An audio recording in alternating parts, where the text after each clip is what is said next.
Hello everyone, welcome back to another installment of the Discourse Education podcast. I'm Mr. Chang. I'm the general paper H2 History and English teacher here at the Discourse Education. So, this podcast, is a podcast that's meant to break down current affairs that, and through analysis that are rather suitable for students taking A levels in Singapore, more specifically general paper in the A levels. But of course, if you are an international viewer and you found the things that we discuss interesting and you'd like to add to the conversation, we totally welcome your input and your views. So because we're called the Discourse Education, right? Start a discussion and all that.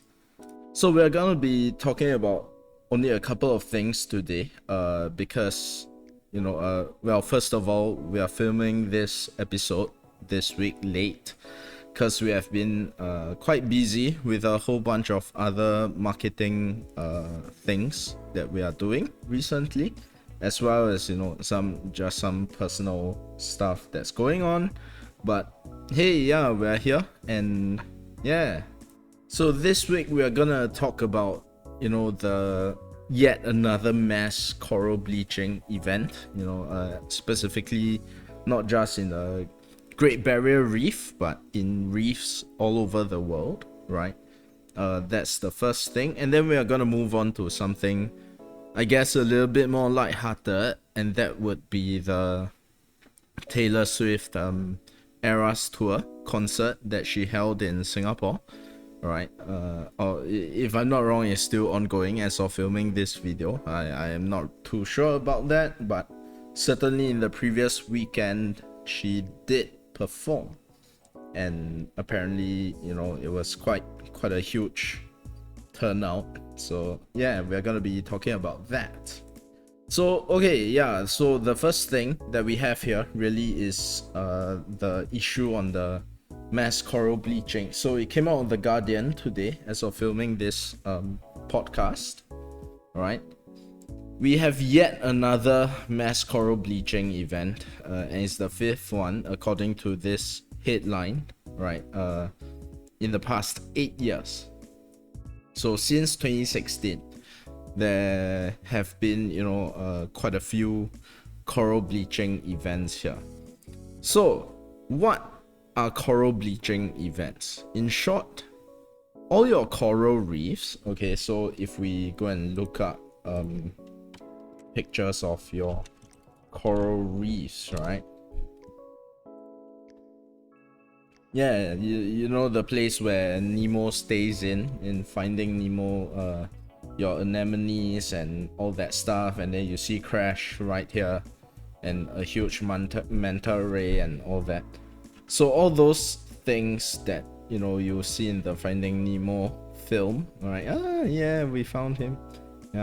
Those are called coral reefs, okay, in case you weren't aware. And these things are undergoing a whole lot of mass bleaching events. So what does that mean? That means that all these reefs that you see here, right, they're expelling the algae that's within that they have. All right. Now, why is that a bad thing? Okay. Essentially, when all the algae, as you can see here, right? So they expel the algae that lives inside them and gives them that, and all these algae gives them their nutrients and their color. That's why it's called mass coral bleaching, because it kind of looks like you bleached the whole thing, but that's because they expel all the algae. So this is bad because of the potentially catastrophic impacts. All right, so we set aside all the impacts on human systems. We just look at the environmental impacts first. All right, so mass coral bleaching events, essentially, by expelling all their algae, what that does is it removes the ecosystems whereby all your different species of marine life would congregate, because at all these coral reefs, that's where all these fish, right, that you see here, or any other microorganisms would come there, and then they'll make their home there. Essentially, that's the short of it. All right. So if all these coral reefs are bleaching, that essentially just means that the homes of all these marine wildlife are being destroyed, in short. Okay, so why again is that bad? Because that will have massive impacts on the ecosystem, obviously, because as you can see, all the fish that tend to live in all these coral reefs, right, because they are widely considered also to be the so-called rainforests of the sea. Okay, these fish, you guys learn about the food chain, right? So they are right there at the bottom rungs of the food chain, and these are your very, very important species, because obviously that's where your predators would come and how do I put this nicely, eat them, I guess, right? Then it moves up the food chain in that way. And these are your so-called primary producers of energy. So if all these coral reefs are being destroyed, and then all these fish will have less areas whereby they can set up basically an ecosystem and a whole, and that would in turn have this knock-on impact on the overall food supplies, not just for marine life but for humans as well. So coral bleaching events are very, very significant for that reason, right? And why is it that we are seeing so many mass coral bleaching events in the past 8 years? Well, 2 words: global warming. So the idea is that because the temperatures of the oceans are increasing, right, what happens is that when it gets too warm, then that's where all these coral reefs would expel all the algae. And when they expel all the algae, okay, that yes, there is still a chance for them to recover, but that in itself is already sort of an emergency, all right? And if we don't do anything, okay, then as you can see here, this is what happens, right? The coral reef dies, and when it dies, okay, then obviously all the impact that I said earlier would come to fruition. So obviously the biggest reef in the world is the Great Barrier Reef, all right, which is off the slightly northeast coast, sorry, of Australia, all right. And yeah, it's not just in, as you can see in this particular article here, it's not just in the Great Barrier Reef, but also in the Atlantic, Pacific, and even the Indian Oceans, right? So yeah, so why are they important, right? Because of this, as you can see here, right? So according to NOAA, they are the rainforests of the sea, okay? And right here as well, right? Because of the diversity of life found in the habitats created by the corals, reefs are often called that, and about 25% of the ocean's fish depend on healthy coral reefs because, yeah, they make their homes there essentially, right? So that's where they find shelter, find food, reproduce, rear their young, so on and so forth.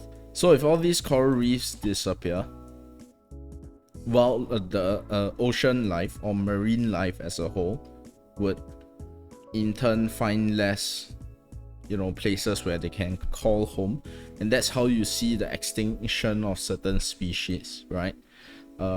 So some significant examples of that would be things like I mean, of course, species like the dodo, for instance, they were hunted to extinction, or the passenger pigeon as well. And even your endangered species nowadays like rhinos, right? That there was a lot of poaching that was going on in the previous centuries. But in terms of all these land creatures, similar to what's happening here in the oceans, when human settlements expanded, okay, and then we undertook a lot of deforestation, the destruction of all these natural habitats in turn also means that, you know, there is an overall decrease in the areas for all these wildlife to live in, right? And that's where you get destruction of ecosystems as a whole, which is what you are currently witnessing here with all these mass coral bleaching events. And yeah, so that's the tricky bit of it. And okay, tricky is kind of an understatement, obviously, but that's why, you know, let's say now we apply it to the context of you know, a general paper, right, the subject in itself. That's why, okay, when it comes to environmental issues, the best way to think of it is to really think of it as an existential threat, because it's a slow burn, certainly, right? Or rather, you know, there's this concept called, I think it's called shifting baselines. With each successive generation, okay, what we see that's occurring in the environment is the norm.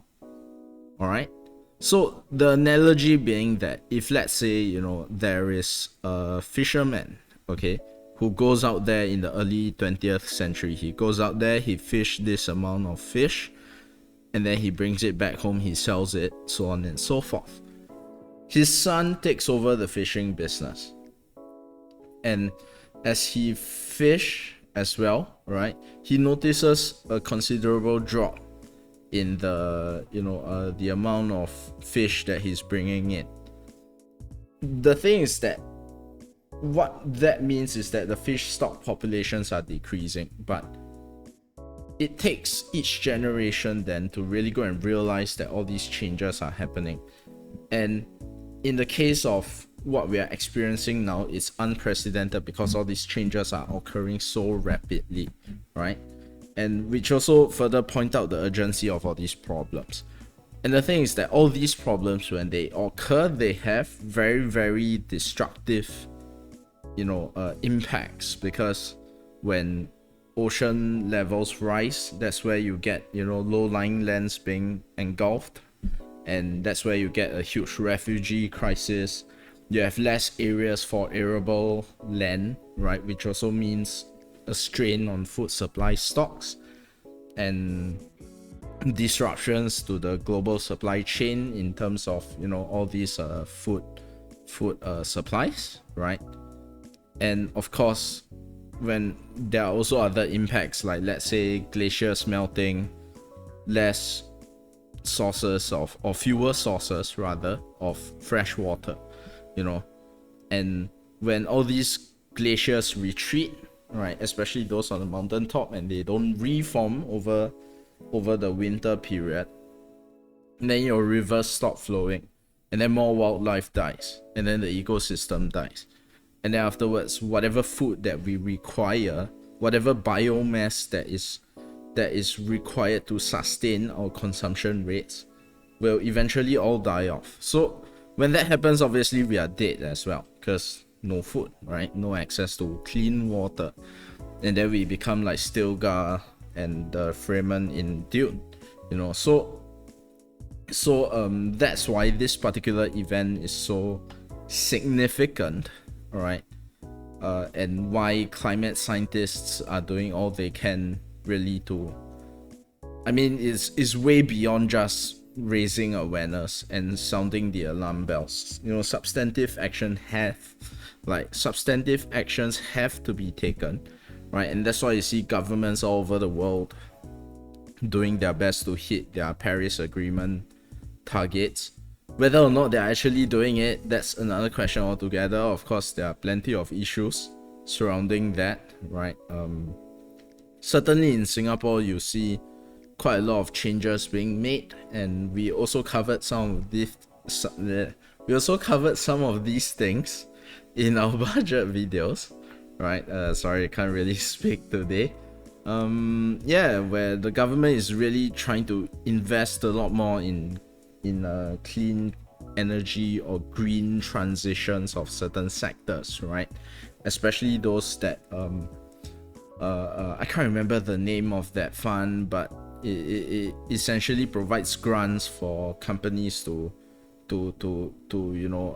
invest in greener sort of like capital equipment, right? So to defray the cost of all the capex, the government has expanded that one particular fund beyond just the F&B sector, right? To include things like, I think, certain manufacturing sectors, certainly the agriculture sector, so on and so forth.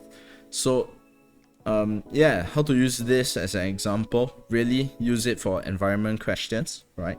So environment questions related to things like, let's say, so yeah, you can use it for essay questions like this, right? We can only choose between economic development and environmental preservation. How far do you agree? So if let's say we want to construct a point, right, for the bit on, perhaps choosing environmental preservation, right, would come at the expense of certain economic development, you can use the coral bleaching events as an example, because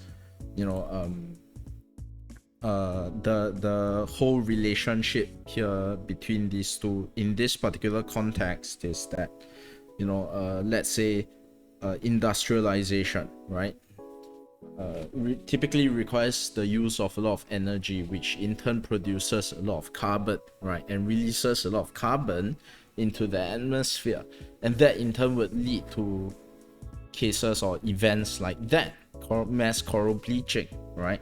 So in which case, to protect all these coral reefs and to mitigate all the potentially destructive threats of environmental degradation, right? So like how environmental problems are existential threats, as I mentioned earlier, then yeah, certainly we can only choose environmental preservation precisely because if we don't do that, then mankind as a species is entirely under threat as well, right? So certainly we can make those arguments, okay, by using this as an example. But at the same time, even in the context of this example, right, there's the idea that coral reefs also add on to economic development, because ultimately all these coral reefs also offer a lot of economic opportunities like fisheries, right? So because of all the fish it attracts, then fishermen can go out there and catch all those fish, obviously preferably in a sustainable way, right, such that it allows the fish stocks to replenish. What else? There are also a lot of opportunities for tourism, right, because obviously these coral reefs are extremely beautiful natural landscapes in a way, or waterscapes, I guess. I'm not even sure if that's a word, but yeah. So as in that sense, if let's say you want to create a sort of an evaluative point, right, to this particular essay question, by saying that, hey, why do we have to choose? Both us can be symbiotic, right? So you can use this as an example as well, not necessarily the mass bleaching events, but rather coral reefs themselves as an entity, right? They can be representative of both the preservation of the environment and certain natural ecosystems, as well as economic development, because the preservation of all these environments lead to human ecosystems vis-a-vis economic development, because business opportunities, tourism opportunities, so on and so forth, right? Educational opportunities as well. So yeah, hopefully, right, things get better, although apparently the environmental threat is becoming worse and worse already. So this year, I think 2024 and 2023, they are already the hottest years on record, right? Yeah, it's not a good thing. So yeah, coral bleaching, very interesting, yet also a very ominous sign of the rates of environmental degradation that we as a species are experiencing. So yeah, certainly this will be a great example to use.